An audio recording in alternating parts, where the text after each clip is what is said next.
Welcome to Iron Summit, the podcast where we dive deep into the art and science of becoming your best self, blending expert insights on strength training, smart recovery, optimal nutrition, and mindset mastery to help you elevate your game. We're live. We got Tanner Zagarino here today. More than just a pretty face. This dude's actually a bad man. He was a New York State champion wrestler. If you don't know, New York's pretty good. He also went to wrestle Division I at University of Pittsburgh, and then left that after your freshman year to pursue an acting career in LA. So far, having some success. He's been on Aftermath, which was the #1 movie on Netflix for a little bit. Shrinking, Apple TV series. And recently joined, which I'm really excited about, the cast. You're the targeted dem. You're the targeted dem, Max. Summer I Turned Pretty, which I'm super pumped about. I'm going to watch it this summer for sure. Let's go. Yeah. Tanner, what's up? What's up, guys? Yeah, excited to be here. Wow, what an intro. This guy really knows a lot about no, that's awesome. Yeah, man, I wrestled for most of my life. That's how I met Max. Max used to run camp. He has a guest house where I'm from in Long Island. He used to run camps out here at our high school, and we had a pretty good program, so we all got to know each other. And then, yeah, wrestled most of my life, then stopped. I'm like, both you guys, got to a very high level. I was like, ooh, this is really, really hard. And I like really, really hard. And I've done some hard shit. And then I transitioned to acting. I was doing theater in college as well. And I was like, you know what? I think I'm going to go focus on this. Yeah. What made you finally take that leap? Yeah. It's a good question, man. I think, it was, I got there and I don't think I knew that I didn't really know how to extend my goals past high school. I think there was a part of me that just was like, if I win a state title, that was like kind of the end of the line for me. And then when I got there, I don't know if I really readjusted my goals to go, okay, so I'm going to be a national champ. I want to be an All-American. I think I wanted to wrestle Division I because it felt like it was a sense of pride for sure and a sense of accomplishment to go like, okay, I'm good enough to get recruited Division I and to go be on these teams. But as soon as I got there, I met guys who had like really, really, really clear goals. Like I got recruited the same season as Nino Bonacorsi, who ended up being national champion. And we were the same weight. And I remember wrestling with him in practice, like in our summer practice, and being like, yo, what is this? I've never wrestled. I remember looking at other guys, like, because I wasn't even that aware of like, national wrestling, like how good everyone was in like the rankings in high school. I was really focused just on like myself. And then I wrestled with Nino, who apparently was like ranked #2 in the country. He was like one of the top. Apparently. And he just kicked the shit out of me. And I was like, what is this? I've never felt this before in my life. And then everyone just informed me like who Nino was. But again, that was just somebody who I saw with, what it took. I saw what it took, especially from him. You guys both understand, to like be at the highest level in college. And it took a while before I realized that my passions were shifting more in a different direction. And I knew like being on a team like that, I wasn't going to serve my team or serve myself being there and being like trying to be one of the guys who just like wants to wear the Letterman, because that's like so lame to me. I want to ask you some more about wrestling and acting, kind of how those tie together. But before we get into that, fun fact, Ryan, Tanner helped me start my Instagram. Really?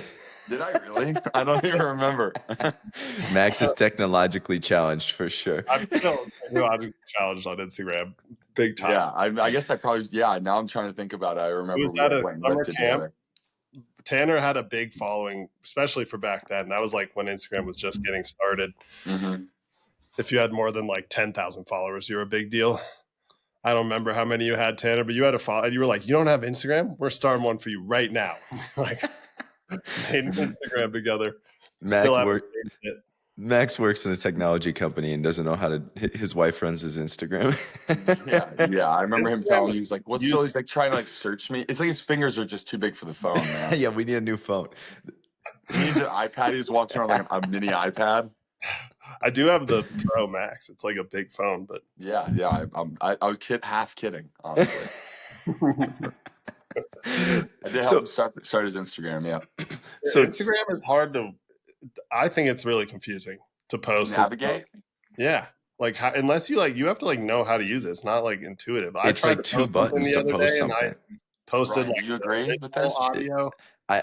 Max, you're sounding very boomer esque right now. I don't know Max, what. are you like 30 yet? I am. I'm 33.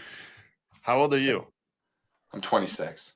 You're 20. You're still so young. For some reason, I thought that we were For all close. we know, I could still be wrestling with how wrestling looks like right now. Oh, for sure. You're in your 7th year. Maybe you got a I'm in red my shirt, 7th year. COVID. Yeah, exactly. So what first got you into wrestling when you're growing up in New York? So we had a great program out here. My wrestling coach Corey Dolson was he got out of he wrestled Division III in college, and he came here and started coaching the high school program when he was 25. And he started this kid program, and just weirdly, there's a bunch of dads that all wrestled that were all raising kids at the same time. So Cool. my dad was an actor for a long time, but he wrestled in Florida, and he placed in the States a couple times in Florida, and he didn't really even intro me to wrestling. It was funny. It was just a weird, timing and kismet of a bunch of dads who wanted to wrestle and a coach that was really young and hungry. Yeah. And so I got into wrestling in 2nd grade through these guys, the Hogues, who started this amazing kids program with Dolson. And the Hogues, James went to Penn State. He was a state champ. And they had an amazing kids program. We had had to have we had a tiny little tiny little school. I graduated with 130 people, and our kids program used to have to be split up into 3 different workouts. It was awesome. So also, it was kind of a little hotbed right here. Yeah, Suffolk County's legit wrestling. Eastern Yeah. Island is it's. We had several kids on Lehigh's team from Suffolk County. That's would you say that's the best section in New York State wrestling? Or Yeah, I think out of I mean, since I graduated, I'm not really as familiar. I think COVID, messed everything up pretty bad. But I think that there was a crazy statistic, 90% of the New York State titles were won by Suffolk County. Wow. Yeah. And unlike PA or I don't know, did you grow up wrestling in Colorado, Ryan? Yep. Cool. Yeah, This is how you two know each other. Now it's starting to come together. I don't know how you guys do it. Do you guys go there and wrestle for your high school? Yeah, Or we do you go there? for the school, but in New York, Ryan, in state, you wear your county's singlet. Yeah, you represent Really? your section. That's weird. Okay, cool. And our county was actually pretty sick. I remember our singlets were Penn State style singlets. And when you're younger and you get Penn State style singlets, you feel like you're the man. And we won. Yeah, we won probably 90% of them. We had a bunch of Nick Piccinini's from here. Chris Weidman's from here. I'm trying to think about high Nickerson, level, right? No, Nickerson's upstate. Oh, okay. Nickerson's upstate, but That's the other Jesse Jansen's the most famous wrestler from Shout Suffolk out County. Jesse. Steve Dutton, who was an All-American at Michigan. He was actually my roommate at Lehigh freshman year. He's a Suffolk County boy. Did he transfer from? He went from Lehigh to Michigan. Yeah. Oh, cool. So Tanner, it seems like you got to a point where you were satisfied with wrestling, and you're like, hey, I want to try this acting thing. I mean, your dad acted, right? So what made you finally take that jump, and how was that transition? Going in, I'm sure. I don't know if you were ignorant of the process a little bit, or how was that learning? Ignorant of the process. Okay. I jumped in pretty head first. My dad acted, so I knew it was a real career, and he had made a career of it until we moved out here, and we left. I moved from Los Angeles to Long Island when I was 4 years old, when my dad stopped, just retired from acting. See, Max, he is from LA. I told Max, he's like, no, he's from Long Island. I was like, I read something. But I moved to Long Island when I was 4. So okay. I'm from Long Island. Brian was reading your IMDb, which said you were from LA. I'm like, IMDb's full of crap. Max, I got you on a technicality, honestly, dude. IMDb does not know that I'm actually from LA. They just think because I live there. So we moved out here. My dad started his own business, started personal training too. So they kind of retired from acting, but I knew it was a thing you could do. So it was always in the back of my head. I always wanted to. And full transparency, I got a lot of followers on Instagram in high school. So I thought it was really, I don't know. I think I probably was ignorant to the fact where I was like, this is going to sound ridiculous. I was like, no, you don't get it. I'm special. Because I got famous on Instagram when I was young. I thought that meant something correlated to audiences like me, so that means casting directors like me, which means I could know how to act. And then I went to LA, and it was 4 years before I booked my first real job, and I blew through all my Instagram money. I fully got humbled. like really, really humbled. And it was the best thing that's ever happened to me. But when I moved out there, it's a funny story. I had like my first audition. I really thought like, I make people laugh in person. I'm gonna kill this acting thing. And I love movies. I know how to do it. I know what good acting looks like in a movie. That's what everyone always thinks, because when you see bad acting in a movie, and you're like, if he gets hired doing that, I can do that.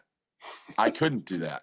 I went in there and literally like, but I was still like kind of riding off like the Instagram fame, and I go into this casting office, and I got the audition like probably 8 hours before. It's probably 3 pages, which is not a lot, by the way.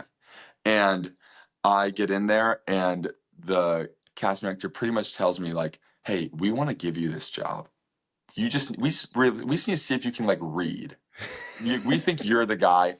We just want to see if you just like, we're gonna work with you. We'll get you that. We'll like coach you through. We just want to see." I literally couldn't pick my head up from the page. I'm like shaking. I can't get through a sentence. I can't read. It was like a public speaking failure. It was insane. And I left that. My brother was in the waiting room, like waiting for me, because he had to drive me at that time. And he was like, you should keep wrestling, bro. This is a bad idea. Wait, so how did you get this following on Instagram growing up in high school before that was like a big question? So it was right around like the beginning of Instagram. Remember the Explore page where like you could get a photo on the Explore page and you would like go. I guess it kind of is what it's like now. It's all very different. The algorithm's very crazy. Max, you get it. Yeah, Max, check out. This is foreign language to you right now. But Instagram back in the day, you could just like, so there's this photographer that lived around us that was taking pictures of people going wakeboarding, and was like really kind of like, he was like in like the scene on Tumblr, and was like posting cool pictures of like young dudes doing cool stuff. And I went wakeboarding with him once, and he posted a picture of me. I got like 1,000 followers in like 10 minutes. And then like, it was just like on the time where you can just go viral just through hitting the Explore page. And I got like 10,000 followers in like a week. And it just was like flying off the rails. And then I started like just doing like kind of like modeling style stuff, which really did not help my my profile in wrestling, because they just gave me so much shit. It was the worst. It was like I would go to wrestling tournaments, and like everyone would be mocking me. Everyone would be wanting to be like the pretty boy. Let's wrestle the pretty boy. Yeah, exactly. It was the worst. I was like doing like modeling. It was, it was very different than wrestling, and it was a completely different world, and like probably seemed kind of lame to wrestlers, which I get. I was so embarrassed, but luckily I got good enough where like no one could really say shit. That's pretty cool, right? Like that was cool to transcend that, but like the guy who's like lame on Instagram, but it's like, oh, he text me. Actually good. That's awesome. That is good. But basically, Ryan, because I knew Tanner during this time, he was a pretty boy. Girls liked him, especially teenage girls. This guy's like catnip for teenage girls. Catnip for teenage girls. That's why I'm on the summer. Yeah, that's why it's on the summer I turned pretty. Max and teenage girls are the target demographic. Me for sure. That's the same crossover for sure. Max has some like guilty pleasures on his show. Well, it's a great show. I'm really so excited to be. What else, it's a great show. What are my other guilty pleasures? I don't know, Max. My good friend. Tanner. I'm actually really bad. Like I never watch girly shows with my wife Alexis. So you watch Love Island? No. Everyone's watching Love Island right now, man. Refuse to watch Love Island. I think you get objectively dumber if you watch Love Island. Well, Tanner's on it, so that's really rude. I did have someone come up to me the other day and ask me if I was on Love Island. Like out of the blue? No, they like thought. I think they released that as part of the cast of Some Rich and Pretty. I shot it like a year ago, and so my friends are like, kind of messing with me, and we're going around. They're like, my buddy, big actor, man. And then everyone was like, you're on Love Island. Be honest with me. You're on Love Island. I'm not on Love Island. And I actually prove to them I'm not on Love Island. It's really insulting. They're just assuming you're on Love Island. What the truth is I've been DM'd by the casting director a couple times from Love Island asking if I want to be on it. You just look like a Love Island guy. Yeah. Like, you're going to cause some trouble. So he's good looking. He's got some. I don't even know what it's about. I don't know what it's about. You lose brain cells. I definitely, my wife will watch sometimes, and I'm like, can we watch? Like, you got to turn this off. I can't hear this in the background. That, and then you watch 5 to 10 minutes of it, and you're like, she's not going to fall for that. And then you look, you're kind of like getting a little bit more invested. Here's my thing. Like, and maybe you can shed some light on this, Tanner, because you're on the inner circle now. Are those real? Like, is there Yes, I think anything that real show that's is. happening? I'm not on that inner circle, but I would say that show is real. Like, But then these how people dumb are they? know that they're exploiting them. I think so. Here's what it is: they know that they're going on there to do wild stuff. So when they go on there, they know like, all right, I'm gonna be controversial Yeah. and stir the pot. So So it's do I like, think that that's exactly what they're like in real life? Would they sleep with everybody? They do. They wouldn't sleep with everybody. But I think on this, when they get on the show, they're like, you know what? This is my duty. I've been called. When I I've get been called upon, called. I will Put answer. me in, And they coach. answer the call. They heed the call. so it's like real, but not real. Like they're all I trying think to, they know that they're doing more and they than also like feed them alcohol and like yes. I think they create an environment that's really susceptible for still, debauchery. yeah. Well, I've even because I know a couple of guys have been on The Ultimate Fighter, and they're like, dude, they like create these situations, not like Yeah, that they won't feels a tell little you bit more how to act it. disingenuous to They're me. like, they'll give you a bunch of booze, and then they'll like whisper in this guy's ear that he said this, and then like, They set the then what scene. Yeah, that bums me out more because like, dude, they already have to fight each other. yeah, Is it not enough that they're gonna fight each other? Like yeah, now we need them to fight outside and like talk about each other's girl. I get it, but I mean, the Ultimate Fighter, how is it doing? I feel like it's still going, right? yeah. I don't really follow. Yeah, I don't I'm even know. down for reality TV, despite what Ryan might think. Yeah, I Mm-hmm. think you're a big closet fan, Max. But so Tanner, you go into this like audition. Your brother's in the waiting room. You feel like you completely bomb it. You can't speak. You're nervous. How did No, you? I didn't feel it. It was one of the worst bombs anyone's probably ever seen in that office. So how did that turn around? Like, take us through your character arc, because obviously you found your groove and you've done amazing things after that. I had to treat it like I had to treat it like anything else, right? Like wrestling perhaps is a good comparison just because I thought like you ever met the kid that was like this is more of like a high school, junior high, even elementary school or kid wrestling. But the kid that's like kind of like would like push like good on like a trampoline wrestling and would just assume that he would go in there and kick everybody's ass. Yeah, And then they get in there and they wrestle like someone who's really good and they get like or they choke or something happens. Like, there was a thing where I was kind of inclined to believe that I had natural talent in that direction and then I had no discipline.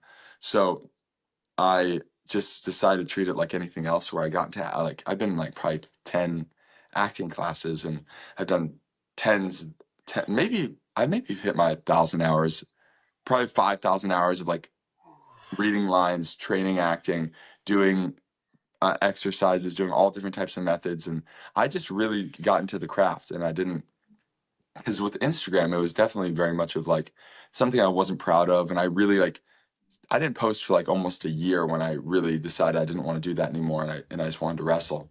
And when I pivoted into acting, I think I didn't bring the same mindset that I brought to wrestling as I brought to acting. I kind of brought the same mindset I brought to like being like an influencer to acting. And that was a big mistake and also not the type of actor I want to be. Right. So I just dove into the discipline of it all, dove into the fact that it's a craft that you can, you know, craft and get better at and keep on going. And it's like all the best actors that you guys probably like and love all are super well trained and took theater school super seriously and have, really. been in tons of acting classes, done tons of different methods. And that's what I did. And then eventually I got, good, like the hard way because I had to get good. Do you think because it's so like I think it's what's cool about you is like being good at wrestling and being good at acting are like such a juxtaposition of like not what it takes from a diligence perspective, just like the traits, right? And Wrestling, me, success is really strange in that because someone yeah, else decides whether you're successful in acting, in which is the acting. biggest transition. But Yeah. like, how did wrestling and how hard wrestling is help you? Like, did it translate to acting or not as much because it's just such a different? I think it translates to the fact that I'm willing. I know.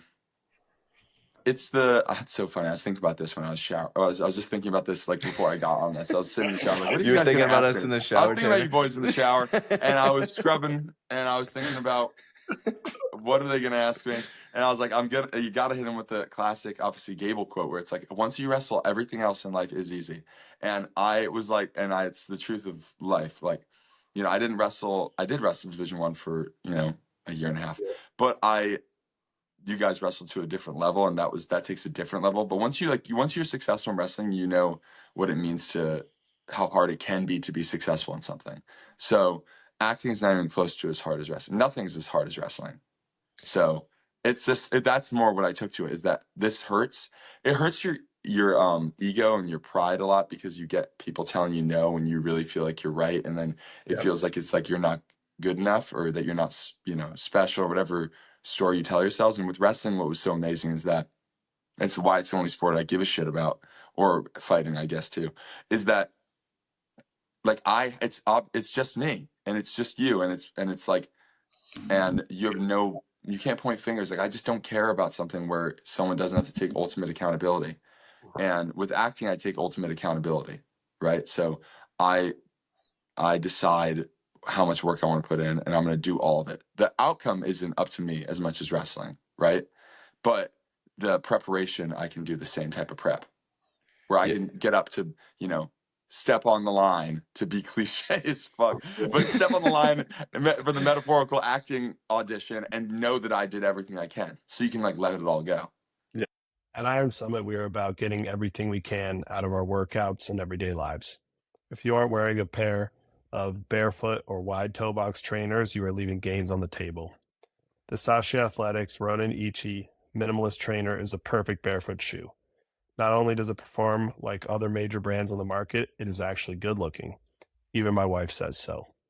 Get a pair today for 10% off with the code IronSummit10. Link is in the bio. Yeah.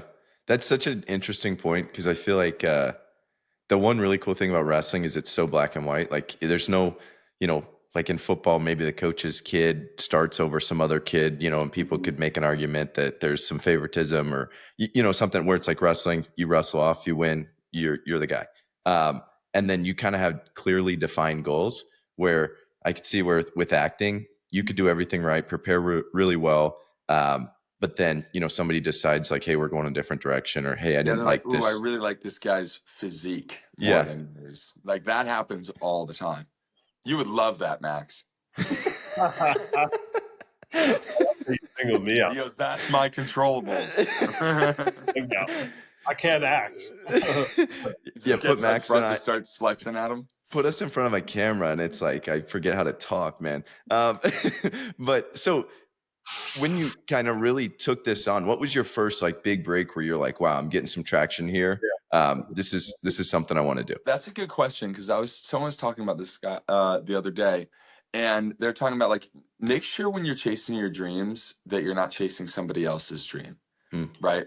So when you're chasing your dreams, you should be getting positive feedback loop. It doesn't necessarily mean that you have to be nominated for an Oscar in the first 5 years of your acting career, but you should be getting feedback from casting directors, feedback from your representation, to tell you that For you're sure. moving in the right direction. And I early on started getting better in acting class, and coaches were telling me that I'm getting better. And I heard this early, because I wasn't naturally good. I really thought I was gonna be. It was a huge rude awakening. But I heard that I was very coachable, and I could take adjustment really well, and directable Yeah. from wrestling. And I booked a Lifetime TV movie in the first year of my acting career, which is called The Pool Boy Nightmare. And if anyone wants to go out there and give it a watch, it's on Amazon Prime.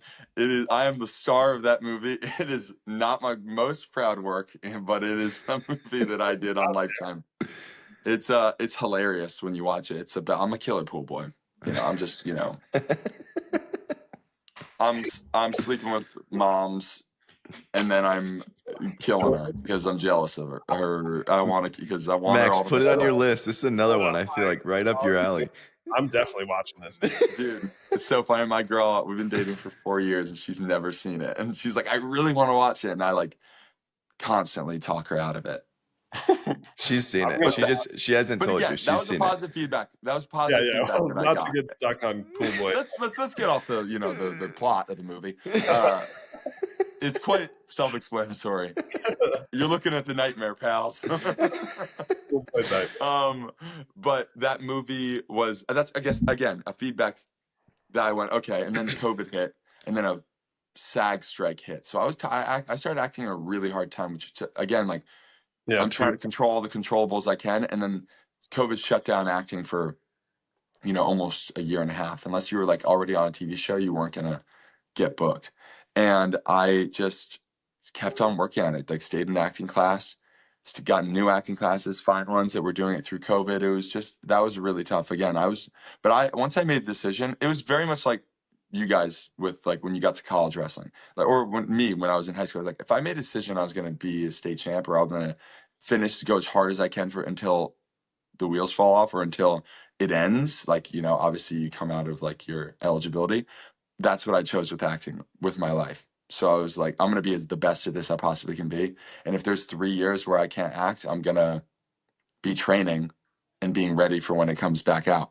And so yeah, those 2 years were really tough. It's probably one of the tougher times even now to book acting jobs. Back in the day, and like when my dad started acting, it was like there was like 50 something pilots, and like, or no, maybe like 100 pilots. I'm gonna get this wrong, Yeah. but like a ton of pilots. That would be like, just like they like go put a pilot on TV. If it gets a lot of people watching it, it could get picked up to series, and everyone would be booking a pilot every year. You'd at least get paid for a pilot, and like you maybe get like a a good chunk of money, like keep you along. Now it's like no, pilots don't exist anymore because the streaming model, things go straight to series. So way less room for error, and way less room to like throw shit at the wall and see if it sticks. They only can do full series, so it's way more competitive right now to act than ever. So again, I chose a time where I was like, "Yo, this is not." I threw myself out of the frying pan into the fire with two different really hard goals set for myself. So is this like a numbers game for you, where like in the beginning you were just going to a bunch of roles, like auditioning a bunch, or was it super picky as to like what you think you'd be good at and trying I to did build everything skills? I could. Okay. I still am very close to doing I don't really say no to auditions any yet.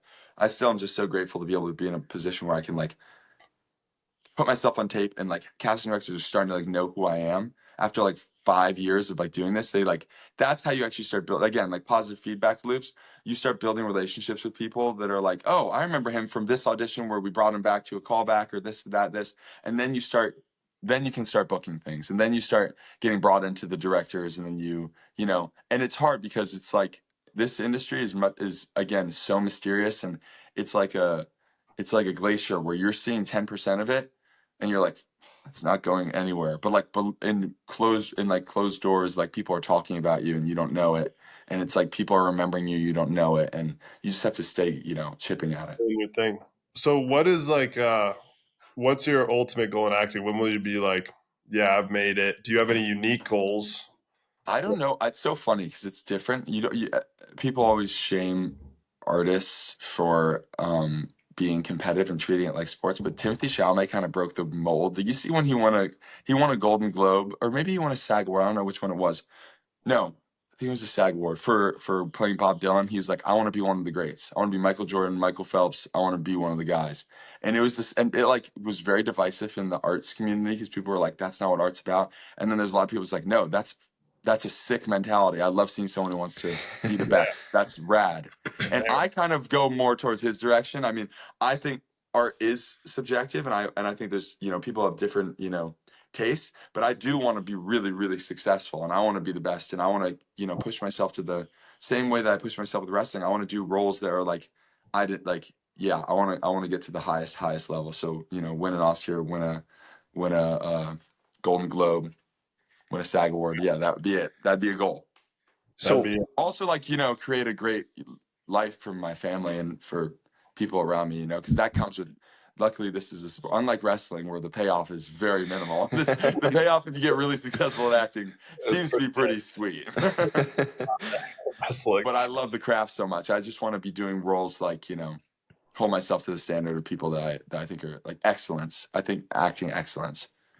So what's the process look like when you get on like a big set? Like how long are you filming? How long are you like, you go to LA, you're in New York right now. Do you live in LA?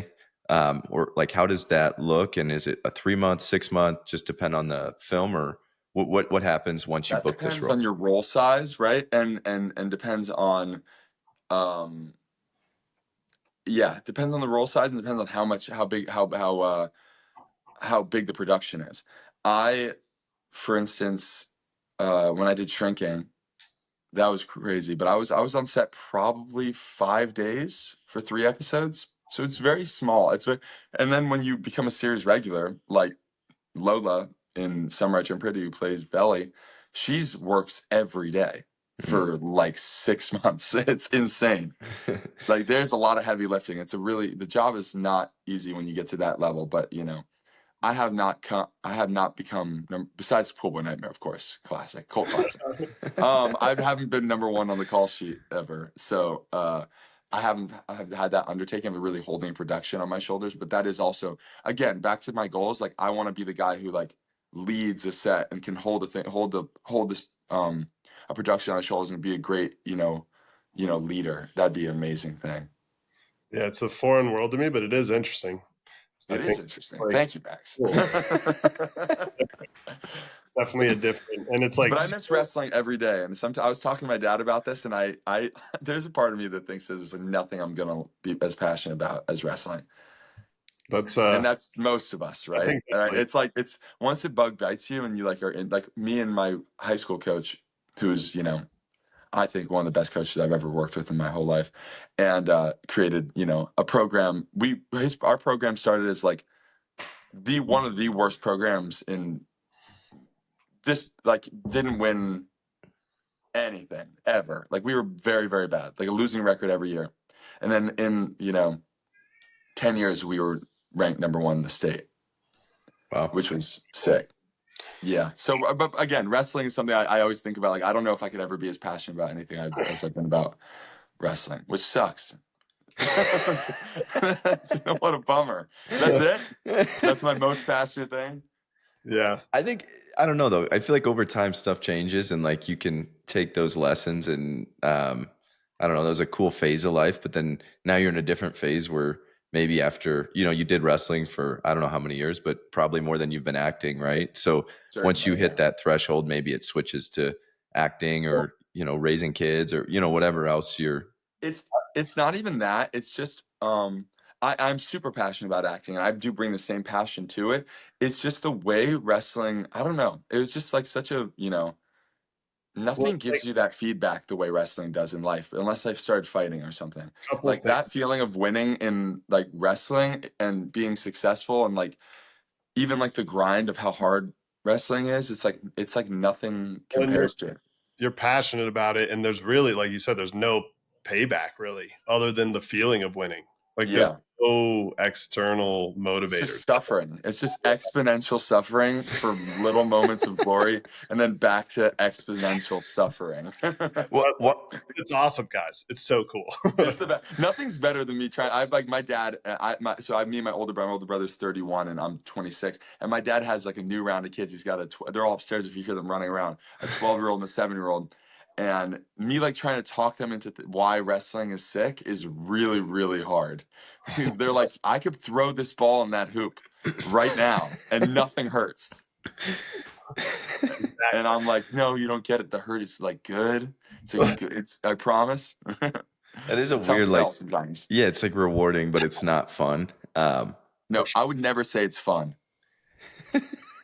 That was a quick. Yeah, no, it sucks. But no, I mean, do you think that like it's transcends fun is like nothing. Like I don't like what's fun. Like like the real things in life aren't like they're about like real deep soulful fulfillment. That's what wrestling provides that feels different than other sports, is that it's like fun is great and like, I love fun and having fun in life is amazing. I have fun outside, but like wrestling was not about fun. It was about there's something that's like maybe we haven't discovered the word yet. I bet the Japanese have, because they know how to discipline themselves into the Japanese know discipline and like in a specific art form where it's like it pushes past suffering and goes to this deep soulful fulfillment.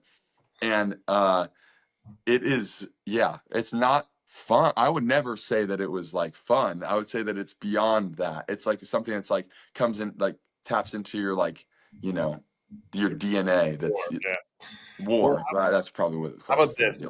You said nothing will ever be as passionate. You'll never be as passionate about anything as wrestling. But if you make it big time, which you're on your way, you can. And there's been a couple other people like this, but you can really promote wrestling. Oh yeah. Get back to the sport in that way. Yeah, I wrote a script that I'm actually been shopping around right now, and like me and my roommate. Do you remember Tyler and Matt Wilps? Yes.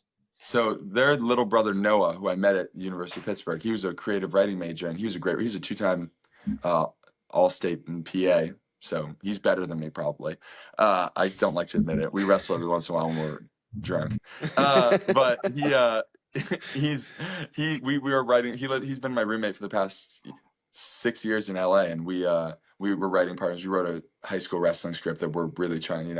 Once I start, like you said, start getting more of a platform through acting, I would really love to put wrestling on the map and make that movie. And I'm really proud of it. And it's, again, back to the point, like the first thing I write about when I get the opportunity to write a script is a wrestling script. So it's cool. That's really cool. What is acting still very much centralized in LA? Is there any other like hotbeds in the country now? New York for sure. Okay. Atlanta, they shoot a lot in Atlanta, so a lot of local talent. Shout out this kid Saydu, who was on the Summer Action Parade with me for a couple episodes. He's from Atlanta, and he was like a local hire, and it was that's like super smart to be in one of those hotbeds where they just are like, hey, we can't fly someone in, we need someone here. Like there's a lot in Canada as well, but again, most of my auditions are like this: either they're on Zoom, or I record myself with a ring light, do a scene with someone reading behind the camera. Like how often I've gone in person in the past 3 years is I can count on one hand. Wow. That used to be. That's why I moved to LA, because that was the way the industry was when I moved there. Yeah. And then when I got there, I get there right as there's a huge crash in the acting world through COVID and a strike. Weather's nice. I can be tan all year round. I'm gonna. LA rules. LA rock. I love LA. For some reason, it became like cool, especially for New Yorkers, to like talk trash on Los Angeles. Come visit, boys. You'll have a blast. Very nice. What about, I want to ask you, Tanner, what are your thoughts on like AI acting, like AI getting into? Not into it. No go. Don't do it. That's like, that's crazy. That's I'm not. That's like watching AI sports. Like, don't you? The whole thing is you're watching a human experience of someone expressing themselves, and like art is like, and much like sports are. I mean, it's why it's called martial arts, and like you're watching the expression of someone's whole life of what they've learned, and like the little things that shape them in the way that they read a line, or the way that they the way someone wrestles is like, imagine you're watching wrestling but it was like computer generated wrestling. Like that's crazy, right? But acting in the same way is an expression of somebody's like their existence and how that formed it, because like people think that it's like a chameleon or they're just saying lines. Like it is everything that they've experienced in their life coming into their perspective on this role. So very similarly, I think it's ridiculous to think that art would ever go that direction. The only time I think it maybe makes sense, which I'm still not about, because I want, that's how people get their SAG cards and even get into the union, is that like maybe like background people who are just like, sitting back there, pantomiming. But I still think that should be a person. That's an interesting take. Like, yeah, maybe they use it as a supplemental. Because I don't know. To fill an arena, maybe that would be cool. Yeah, it is interesting because, like you said, it's just, I'm a big fan of the real stuff. Like but you do hear and see stuff that, I mean, like even music now, you see like AI generated music, and it's starting to get scary good. And I just wonder how that's going to play. But Ryan, I want to ask you a question. When you find out that it's AI, do you go, and then you're not engaged anymore? Yeah. Yeah. So then like, that's like the part of it that matters, is the fact that, they can trick you, and they can deep fake their way to like making you go, whoa, I can't believe so-and-so said that, and then you go, oh, it's not real. Damn. And, but that doesn't, as soon as you find out it's not real, it doesn't mean anything to you. Yeah. It's the same way, like you watch I remember going on YouTube to try to find UFC fights that I couldn't find because I didn't have, UFC Fight Pass. And then I'm watching and I'm like, oh, wow, they have this fight on here. I click on it, I'm like, oh, it's the UFC video game, and they're playing, they're like just like recreating the fight in the video game. And I immediately, like, you think I'd ever watch that ever? I get that. And even people don't watch video games being played. They watch a person playing a video game. this is a fun idea of like people want to see the human experience, like even experiencing things that aren't necessarily real. Like no one watches like just the video game being played. They watch a person with a controller in their hand interacting with that. I get that. But what about like a Avatar movie where we use a bunch of like CGI and like there's a bunch That of feels different because they're actually because you know that But those actors are there doing that. You know, you feel it, and like, and you believe, and like, if they're tricking you, they could trick you. I'm not saying that you can't be tricked, but I know that once people find out they're being tricked, they will lose interest well, and there's because still they someone care acting. about people. An Avatar, there's still someone Yeah, acting. of course, they're all just doing it with like a ton of CGI and a lot of crazy, on a crazy set with a bunch of dots on their face. Yeah, no, I could a movie, but you still have the person reading the lines and acting it and bringing it to life. It's not like all AI. How would you feel about watching sports that were AI if I they would could hate trick it. you? Look, I hate AI. I'm not an AI guy. we know Actually, Max. studied. Yeah, Is this a thing? Is this something that I'm? Boomer Max. But I just read a study on MIT study on ChatGPT and how it's like seriously reducing creative intelligence. I believe that. I've never downloaded it on my phone, so I like refuse Good to. choice. Even though I'll Google and it'll be Google AI. It's like I still don't do it. I don't feel comfortable. I heard someone the other day talk about so there's like a new generation of people who are like trying to build their own AI. And someone was talking about where they ask someone just, passively, hey, just ask ChatGPT if I can, how I can get whatever it is. Where's the closest bagel store? Bagel shop. And he's like, ChatGPT isn't my slave. And I was like, oh, that's interesting. But also, I hear that and I go, what? And then I go, okay. I know when I engage with Siri or even ChatGPT when I use it, I always say please, and I try to be respectful. So what does that mean? Is that just me like imposing human characteristics on to Sure. onto something that doesn't matter, or am I becoming like acutely aware of the fact that this thing may turn on me, and I want to be like, like the metaphorical guy comes to the office and who wants to, potentially take out Yeah. the whole office, and he sees you and he goes, "You're cool." Like that's what I want to feel from ChatGPT when AI turns on us. Have I you want to have seen that moment where they look at me and they go, Turn "You were always cool sentient to and you're me." like, yeah. CEO of OpenAI asked you, like, because people were thanking it, and these like OpenAI has massive server warehouses, and they use a ton of energy for like every response. It's actually like if you're worried about climate change and global warming, like AI should be a major concern to you because of the amount of like This guy's not server tech space. savvy. Talking about things I No, don't they understand. released it because like every time someone said thank you and ChatGPT responded like you're welcome, it was using like a ton of server space, a ton of energy. So the CEO came out. You can Google it. It was like, hey, quit thanking ChatGPT. Yeah.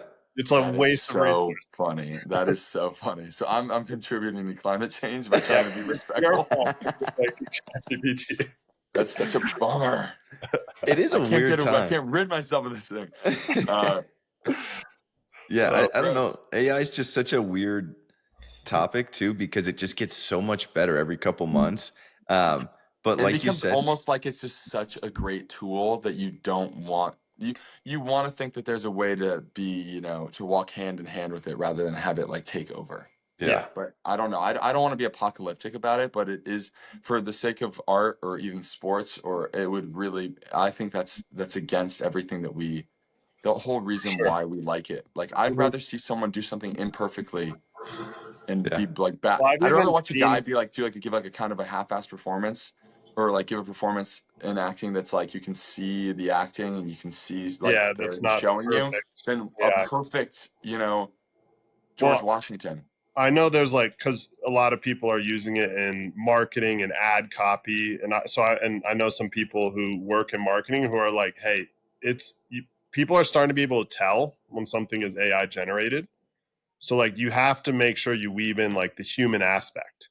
yeah, Like we can use this as a productivity tool, but it's like when it comes to like the human interaction, it's got to be human interaction. It doesn't Yep. work if it's AI generated. And I think we'll get more and more that way. Everyone's gonna get better at sniffing it out. Like you can tell when an email was fully AI generated. Like you They just go in there and they make little edits though, and then we have no idea.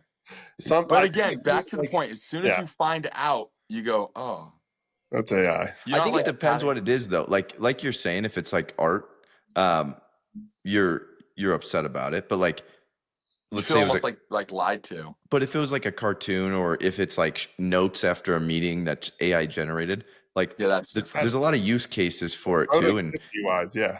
but I don't know where this goes to. And I mean, maybe that means, you know, I do think content now on the internet does better when like you're saying, like you see like the uncut stuff and you're like, oh, it's not all polished, it's not perfect. Like this guy's stuttering or made a mistake or, you know, didn't redo a cut and edit the background perfectly, because it's raw and people push back on that. But I wonder where we get to, because even like you scroll through Twitter now, you know how many, like in the last week I've seen, you know, some footage that's like, oh, look at this bombing going on in Iran. And then you like look and it's like, oh, this was generated from AI or this was generated from a video game. And it's hard to weed through like what's actually real without somebody like real time fact checking everything. Yeah, it's wild. Bet you didn't know you were opening that can of worms, Ryan, when you I did. Awesome. Have you guys talked about Final X yet? Let's talk about it.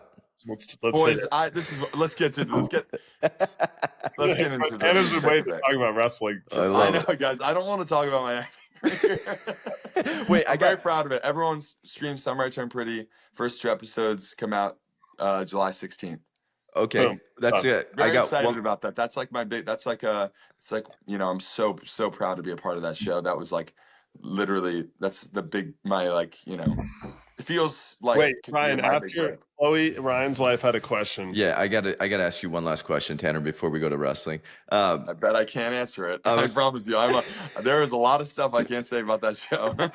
Well, I think you just answered one of them because she was like, ask him when it comes out because there's like a lot of misinformation on the date or whatever. So July 16th, you said? July 16th, it comes out. First 2 episodes, and then every week there'll be the next episode drops. And then, does your wife watch? Yeah, I was telling her, she's like, who are you doing a podcast with this morning? And I was telling her about you, and she's like, I love that show. I want to be on this. And I'm like, you can't. She's like, I'm gonna have a list of questions for you, but she had to. She went and she's playing a soccer game right now. But she said, ask him if he's team. I don't know their names, but there's 2 guys, I guess. Team Jeremiah or Team Conrad. Yeah. What team? So funny. Give me some context what that means. So like the storyline is that there's a love triangle between this girl that was like a family friend of theirs that grew up to be pretty over one summer, and then they're like, there's this love triangle between these 2 brothers where she's kind of going back and forth with figuring out which one she's meant to be with. You have any idea how bad I'm trying to walk this tightrope? I'm not spoiling anything. That's so. Me personally, I'm team. I think so. My character, I will say this: my character is friends with Jeremiah, and so. But I also think that he's kind of team him. So my character's name is Redbird, and I'm team Redbird. I want everyone to just kind of go their own ways, and can we just have fun and quit with this highbrow romance? Like, can we just be young and vibe out? That's more or less my perspective. But in my team, you know, I don't know. Fine. I'm team Belly. I'm team her just finding her own way. Dude, this is so hard. You have no idea. I feel like you have no idea. I did a whole media tour. I cannot give anything away about the show. Come out, and then we'll have you back on. And then yes, have me come on after it all comes out, and we can have real sit downs. Your wife can come sit in. But this show the fandom is so incredible. Like the fans are absolutely. Like it's some of the I didn't realize when I joined the show that the fans are so loyal. It's incredible, and it's also terrifying because they will expand. They'll go, what's like it's like Jason Bourne where they zoom in, close in on his eye. What is that? And then like they're seeing my eye twitch when I say which team I like, and then they'll be like, that means this, and they're like. They're incredible. They should be in the CIA. These guys, these fans could solve huge global issues if they put their minds to trying to suss out. They could solve the AI issue. Yes, they could solve it. But the show is amazing, and I'm so excited for it to come out. And you guys gotta watch. I'm gonna watch it. I'm Team Redbird all the way. Let's go, I heard boys. Redbird. I heard Redbird is the man. so He so is the man. are you like a fourth love triangle now, like a love square? A little square. No, I No. don't, no you better watch it, Ryan Beacon. You got to stop can't asking get it out. hard-hitting questions. He can't We're give you. talking about Final X now. Yeah. You got 10 minutes. Tanner, I'm trying to spoil this. All right. Thank 10 you. I minutes. appreciate it. Chloe will be happy. Max and I will check it out. Max is already caught up. I'll have to catch up on the Are you Summer I caught Turned up, Pretty. Max?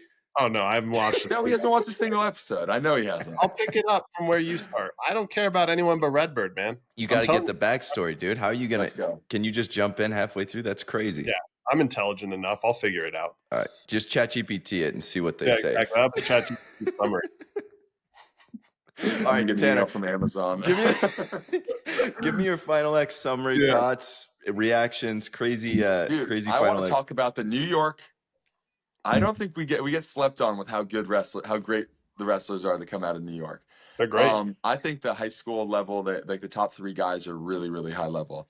That kid that beat Yanni, PJ. dude, Yeah. that kid is who's gonna beat him? Yeah, he's tough. Who's gonna beat him? I heard something about them starting him right away or at Penn State next year, and then redshirting. Who's at his weight? Basic, who's a kid that's what do you play third twice, third. Yeah, that kid. I mean, but like after you see him, well, I will say that obviously I was rooting for Yanni because we grew up sort of around each other, and he wrestled in New York when we were like in the States at the same time, and he was obviously like a huge role model and like kind of a deity in the New York State wrestling scene. New York. Deity. He was a deity. He was a god. He was wrestled like he was so, and I love his wrestling style. And I thought after that first match, I mean, like, dude, what? How did PJ pivot like that? And Yanni's so funny. I watched an interview with him before. He was like, I just can't panic shoot and start like, shooting too much because he's really good at counter offense and he's really strong and he can put people on their back. Or maybe he didn't say that, but I know he's like, I just need to stay close and take good shots. And then he kind of like did exactly what he said he wasn't going to do at the end of that second match. Self-fulfilling prophecy. Yeah, he said it. He did. Yeah. So that kid is so good. Yeah, I think the most impressive thing about that is these high school kids coming in with just blatant disregard for whatever or whoever's standing against them, shit. Which is crazy because usually you get big brothered a little bit. Yeah, no, 100%. And I don't know where that confidence comes from, but I do think there's something about growing up on the East Coast where you can go to a bunch of RTCs now where your first time seeing somebody and feeling like an older, physical, high level. Yeah, they're doing it at practice every day. And these guys are flying in, coaches flying, like they're doing all this stuff. And like, it's just amazing to me that they don't get big brother. The mental fortitude of just like staying calm in those moments. You lose a big match and then you come back and basically big brother, somebody 7 years older than you. Like it's nuts to me how he big brothered everybody in the in the trials. He big brothered everybody. He would just get double underhooks and just like walk them out of bounds and like throw them on their head. It's like he's wrestling like it's very strange because he must be so strong. I think he is like there's a couple things that go into it. One, I think, the mental fortitude, like Ryan said, that's the biggest thing that's crazy to me about these high school kids right now. But I also think you're right, Ryan. They're getting exposure from a young age. Like Katie, that's what they say. I was talking like Lehigh guys go and practice there. Like we're talking like Stanich, even like the RTC guys. Like I know Machiavello is a national champ. He goes and wrestles PJ Duke. So like they're getting exposure to these kids early, but I didn't have that. You have to have a certain level of just physical prowess at that age. That's pretty rare. Like if you look at PJ, that does not look like a senior in high school. That looks like not even that. It's not like you watch like Jax Forrest wrestle, and he's obviously very savvy and like he's probably one of the best high school wrestlers we've ever seen. Or like Bo Bassett, and these kids are all so good, but they're like they still kind of move. This is how do I describe this? PJ looks like a wrestling coach wrestling with you. Do you know what I mean? Like he's like not hitting his knee, and he's like getting underhooks and like walking like hitting throw. He's so savvy and so he like big, again, the best way I can describe it, he like wrestles like a dad would wrestle with you. You remember when Yeah. you'd wrestle, like actually he kind of wrestled like the way your dad would wrestle with me, Max. But Max's dad used to kick the shit out of me and James Hogue. We were like both like wrecking ourselves really good, like ranked #1 in the state, and he would just come in and be like, my shoulder, I can't really lift it up, mess and you then he'd up. just like foot sweep us on our head. I love it. Well, Coach KD too, like he's a great coach because I know Vincenzo Joseph was training with him, and then KD reached out to me through Chenzo, and then KD's like, "Hey, do you want to come out?" And this was maybe last summer, and train with PJ. And I was like, I was busy at the time, couldn't get out there. But Oh, you never got to wrestle with him? I wish I could get your insight on but what he's asking guys, like he's getting a bunch of guys to go out there. Like I had too much going on, but like they're investing in him. They're doing a great job. The kid's obviously a phenomenal talent and working really hard. Like it is super interesting now that you can do that with just the reach that programs have, how good, I don't know, RTCs are, how many resources at their fingertips if it's fostered the right way and if the kid has the right attitude about it. And there's like 3 or 4 high school kids like that now. I just wonder how long their careers go because do you hurt yourself? My big question I wanted to ask you guys is like, I have 2 questions. How long their careers go, and how much do they progress? Like a great. How much better can you get than how he's wrestling right now? How much better can you get? Look at Kyle Snyder, who's obviously one of the all-time greats, right? But he peaked in his wrestling career at 19, 20 years old. Yeah. Never won another world title. Wait, did he ever win another world title? He won the Olympics. He won the Olympics, and then I know, but like, did he ever, like, after that, like, era, like when he was in college and wrestling? Since then, but like, it's not like he got worse at wrestling. It's just he hit his peak at that age, and kind of like, so will PJ get better? Will PJ get better in college? Will he? Those are the questions I have. Yeah, will he be hurt? Like the question is like, can you grow exponentially in talent as an athlete? I don't think so. And I think that you can make little gains. Like you think about like the way Kyle Dake goes from the way he wrestled in college, where he was obviously unbelievable and like an offensive machine too. And then he just kind of became really savvy in other positions, and like his defense became probably the best in the world. And I don't know, it's different. You can get better. What I love about wrestling, which I hope it stays that way, is like someone like Tyler Wilps, for instance, who's a really good friend of mine. Tyler was like, I think he placed in the States once in high school, and then goes on to, I don't even know if he started his freshman year at Pitt and then ends up becoming a 2-time All-American national finalist.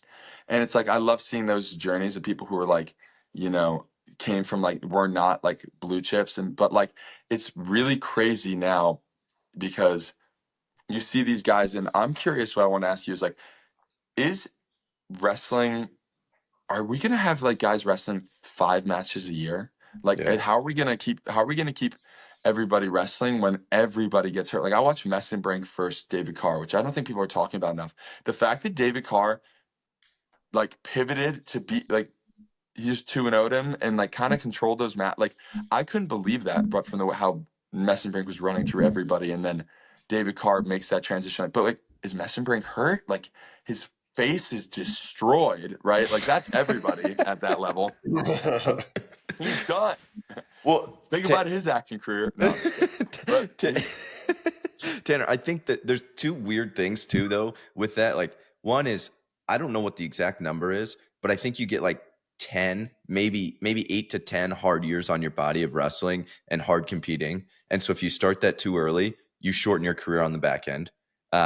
And so like, you got to be smart about that in your training and your recovery. How do they pivot to fighting after the 8 to 10 years of wrestling? Because it's not as hard on your body. Every MMA fighter I've ever been around, they're like, wrestling days are our worst days because most of your training, like fights are wars, but most of your training, you're sparring. You're not banging hard all the time because you can't. And those guys are older. You see these fighters till they're 30. But like, I heard someone tell me, what's so crazy? I'm sitting in Puerto Rico the last 2 weeks ago for my girlfriend's birthday, and assistant head coach at Oklahoma State, Tyler Caldwell, is like sitting across the pool, and he's like staring at me. He like thinks I'm a wrestler for some. He like came up to me and like thought I was a wrestler, but he thought I had cauliflower when I don't have any cauliflower. That's funny. And we started talking, but he was like telling me like, I don't want to like, he just told me the highest level teams are not wrestling as much live anymore. Yeah, it's different. They're just like, and they're all so good that they can go 40 50, 80% live goes, but not go full clip. Yeah. And then people aren't getting hurt anymore. Like, that's really fascinating. We never did that. Well, I think and I was talking to Coach Pat about this. There's a convergence of two things. Is one, like, you have to wrestle live less, but also with modern strength and conditioning, all the tools we have around sports, like athletes are stronger than they used to be. So that's what you get. But again, do you remember we talked about our tendons keeping up with how strong they are? Yeah, no, it's like a real thing. So like when you have two absolute, on the edge of their genetic potential Division I wrestlers going live 4 days a week, these kids are getting hurt like all the time. Is that what's the problem with Iowa? Yeah, Is that they still 100%. wrestle too much live? But when you're 18, you got to do that. And then once you're 19, 20, 21, like once you have the mat time where and depends how green you are going into college, but you got to get the experience at some point, and then you can start pulling back those live minutes. But the weird thing for me, dude, is like when we're talking about how long and how much more exponentially better you can get, I do think there's like this hard mental aspect of you got to feel like you're improving.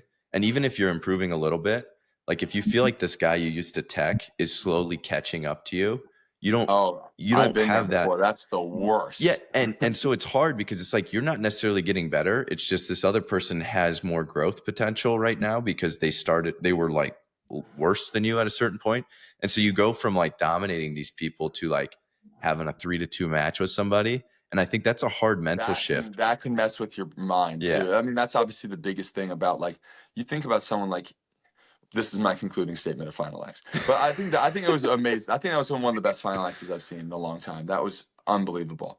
But something like, Yanni, for instance, how do you, again, let's talk about like that quick of an adjustment. You just teched him and you like 10-0'd him easily, like kind of felt like he was the best he ever looked, to be honest. And then you see like the guy caught up to you in an hour. Yeah. Like, well, again, maybe that was nerves. Maybe that was like and then he was like, screw it, I got nothing to lose now. And you go from like, oh, I'm really scared to open up to I got nothing to lose. Like there's a strong, I really, it's all mental. Like there's nothing physically he did in an hour. You know? Ryan and I talk about this a lot too. I think freestyle, there's a lot more opportunity for that. Someone in freestyle is obviously not get away quickly. Whereas folk style, like to beat someone up, you 5-0, you like manhandled someone. You know what I mean? Yes. So I don't know if that's why I like folk style more. Maybe a hot take, but I've always liked folk style more. I agree. Tanner and I Ryan, are you a freestyle guy? I don't know. I go back and forth because part of me. Were you better? Which one were you better at? I don't know. I was on the junior world team, and then I was at the junior worlds. I took second, and then I was like on the national team for 3 years. But then I don't know, man. I won NCAAs. I was a 4-time All-American. So I don't know what the conversion is there, but I do think that they both feed off each other, and wrestling is such a cool, unique sport where you're doing the same sport, but it feels fresh. That is so cool because you're doing something different. About that enough. Yeah, that we have I guess 3, but I'm done. But I like Greco too. Hot take: they should move Greco to a different weekend. I would have wrestled Greco my whole career if it wasn't. I'll tell you right now, I couldn't agree less. It's like, every time I see a Greco guy, have you ever done it? One hot take I'll say today. I've been very neutral. Whenever I see like Greco guys, like big celebrations, I'm like, dude, relax. You get double legged on your freaking head. But here's the deal: if we had like defend a single leg, man, and then tell me, like, when I see big throws in Greco, I don't care. I don't. It's like it's more of a chess match. It definitely is. But I think you learn a lot of hand fighting. Greco is? Yeah. Yeah, it's like slower. It's slower pace. Yeah, because it's like there's less optionality. So you have to like really beat someone with something you do. My big thing about free folk style, which makes it better, is that for me is that folk style is a much more representation of what the art form of what wrestling is to me, which is the non. Okay, how am I going to describe this? I'm not trying to hurt you, but I'm going to best you physically. Yeah, right. So it's like jiu-jitsu. Obviously, I've done a lot of it, like chokes, and obviously that's trying to hurt you. That's like weird and like it's tricky, and obviously boxing, kickboxing, Muay Thai, I'm trying to KO you. But in wrestling, it's me physically controlling you without hurting you. Big brother. And the problem with folk freestyle is that I'm flipping you with no sense of, I mean, it's control, but like it doesn't do anything. Yeah. The idea that I hold you down, take you down and hold you down and you're never getting back up, and like that being the aspect of, and then even, you know, I guess the only thing that's not applicable is the fact that going on your back is, you know, technically a better, more defensively safe position in real life.